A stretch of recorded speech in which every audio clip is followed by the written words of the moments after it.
Does your sound suck? Well, maybe suck is a strong word. Let me put it another way. Are you unhappy with the sound that you're getting out of your vinyl records? Now, if this describes you, there are perhaps actually five reasons why you might not be happy with your sound. And I'm here to help you with that today. And you won't have to spend a dime, not a single one. Well, maybe.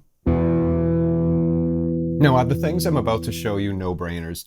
Well, a couple of them are, and there are a couple that you might have never heard before. But I can promise you this, if you stick around through this entire video and you keep these things in mind, your sound will sound better.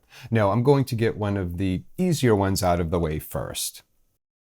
Get that dust off of your records. Now, I know this one probably didn't need to be said, but it's true. You want to keep dust off of your records because any dust or lint or anything at all that's on the record surface has a chance of collecting on your stylus, and you don't want that stuff wrapping around your stylus. Keeping your records clean will keep your stylus clean. Now, I know I said that this wouldn't cost you anything, and buying a record brush will cost you a little bit. So I'm going to talk about something you have laying around the house, probably, that you can just use instead of a specialized brush. Simply using a microfiber cloth can be used as a truly no-cost method. Now, if you do want to spend a few bucks, and I'm talking less than 20 bucks, you can always pick up the Audio Quest carbon fiber brush. It's an anti-static brush. It's easy to use and it will get results. Okay, everything else going forward won't cost you a single penny. Again, you don't have to buy this, but I do recommend it. But getting back to the no-cost methods, the next one that I want to talk about is something that your turntable hates, and that is vibrations. Do you know what causes vibrations? Well, yeah, stomping your foot on the floor does. Aside from that, why are you stomping your foot on the floor by your turntable? But even if you're not stomping your foot on the floor, just walking around or anything that can cause vibrations to get to your turntable, to reach your stylus, will muddy the sound. Even if you don't think it does, you might not even be aware that it's doing it until you do something about it and you hear the improved sound. Then you'll be like, why didn't I do this earlier? Now I want to listen to everything I own again. And that's happened to me a number of times, I swear to God. So on to one of the things you can do to minimize those vibrations. So here's sound improvement number 2. This is a dust cover. So the first sound improvement was keeping your records clean. This one is about minimizing vibrations from reaching your stylus. When your dust cover is open, it's like a sonic sail. Sound reflects and it's bouncing all over the room, and an open dust cover serves as think of it like a catcher's mitt for sound waves. That creates tiny vibrations, and those vibrations accumulate. And as they accumulate, they get stronger. Now, what does this mean? Well, it means bad news for your stylus. So when you're playing records, take the cover off or leave it off. Whenever you see high-end turntables, you usually see them without their cover on. Or you can use something like this. I received this from the great folks at Stable 33 1/3, and it just sits right over the mat on your turntable and helps protect it from getting dust. Now, like I said, you don't have to spend any money. You can always just leave the dust cover off, and it's not hard to keep your platter mat clean. So, dust cover off when playing music. Now on to sound improvement number 3, and this one has to do with vibrations as well. And this happened to me years ago. I used to keep my turntable and my speakers on the same playing surface, and that's a recipe for disaster. And why? Well, vibrations, especially vibrations from bass or heavy bass, especially heavy bass, will reach your stylus, especially if your speakers are sitting on the same surface as your turntable. It will make a great sounding record sound like shit. Okay, crap. It'll make your music sound like crap. So if you can do this, move your speakers off of the surface that your turntable is on, you will notice the difference.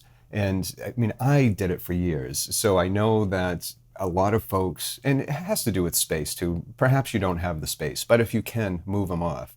And there will be records where it'll be glaringly obvious to you that there is a problem. And for me, and this is strange, but for me, it was Kate Bush's The Whole Story. For some reason, On that record, there was a track or two that the bass really got to the turntable, and you could hear it. I mean, some ungodly sounds came out of those speakers, sounds that I know Kate Bush never intended to be heard. Oh, and here's another one, and we'll call this one number 4 since we're talking about surfaces.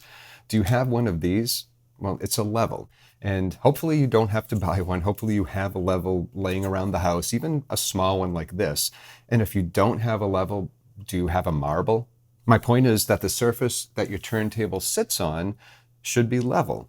The turntable may be perfectly level in all aspects of, its build, but if the surface that it's sitting on isn't level, there will be a problem. Now, I'm not going to get into things like, vertical tracking angles or anti-skate. I'll save that for a different video, but anytime that your playing surface isn't level, there is a good chance that your stylus is tracking one side of the groove more than the other, and that will cause tracking issues. Gravity is kind to us, but it can also be cruel.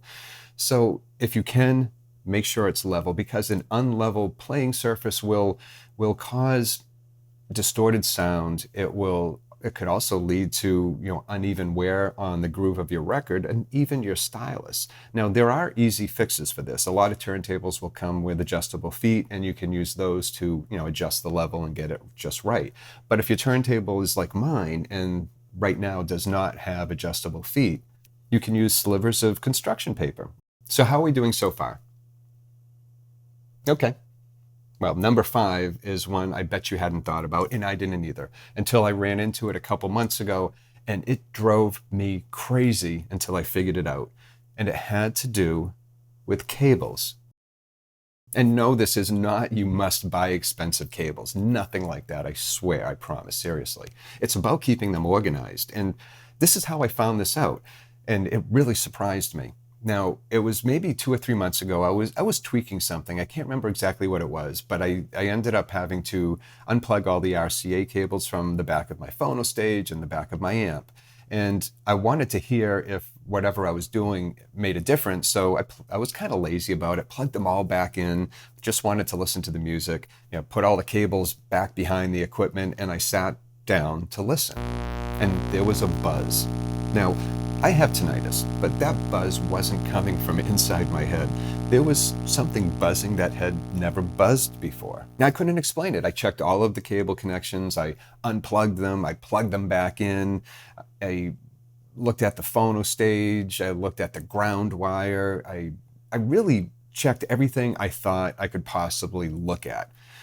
And then it hit me, and I wasn't quite sure if it mattered, but I noticed that the RCA cable that was running from my phono stage to my amp was pressed right up against the power cable. I rearranged them, and the buzz went away. The thing is, what I completely forgot about, and what I discovered that day, was that crisscrossing cables and having your interconnects pressed up against the power cord will possibly create a buzzing sound because of electromagnetic interference, especially with that delicate audio signal.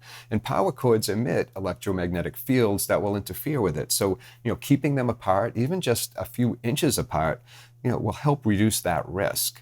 So here are those 5 again. So if you're suffering from sound that seems to be a bit off and could be better, try these things. And one other thing, if you're shopping for a new speaker, I'm not here to sell you a speaker, but I am here to tell you about a great resource that will help you. My friend has put together a website, and this website is chock full of information about speakers. It's called Speaker Choices. I'll put a link in the description so you can see that.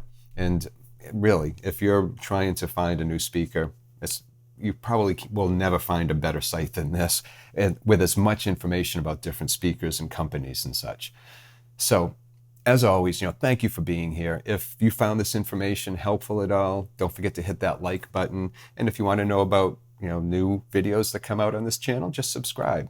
And until next time, as always, take care of yourself, enjoy your records, and I will see you soon.